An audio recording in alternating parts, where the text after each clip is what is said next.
নমস্কার বন্ধুরা, স্বাগতম আপনাদেরকে একটি নতুন মিনি ব্লগে। এই মিনি ব্লগে আমি আপনাদেরকে বলতে চলেছি আমার কলকাতা ভ্রমণের অভিজ্ঞতা। সকাল সকাল রানী শিরোমণি এক্সপ্রেস ধরে আমরা চলে এলাম হাওড়া।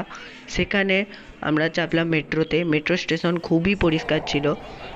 আমরা ওই মেট্রোটাতেই চেপেছি যেটার খুব নাম। হ্যাঁ, আপনি ঠিকই ধরেছেন, আমরা চেপেছি গঙ্গার নিচের মেট্রো।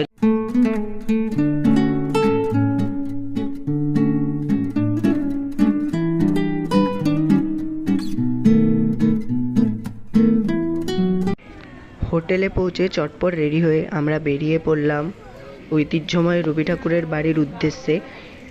এর মধ্যে ফটোগ্রাফি একদমই এলাও করা হয়নি। তারপর আমরা গেলাম বিড়লা মন্দির।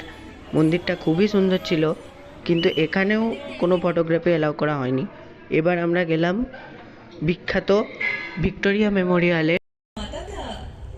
अरे वो तो बस पैसों के लिए, सिर्फ कर संग्रह और झूठ बिक्री से ही अंग्रेज करोड़ों रुपए कमा लेते थे। क्या मुसीबत है? अगर कलकत्ते की निंदा करूं तो तुम चिढ़ जाते हो, और तारीफ करूं तो खुद ही निंदा करने लगते हो। আশা করি এই মিনি ব্লগটা আপনাদের ভালো লেগেছে।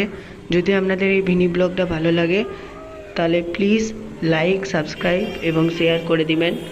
Bye bye.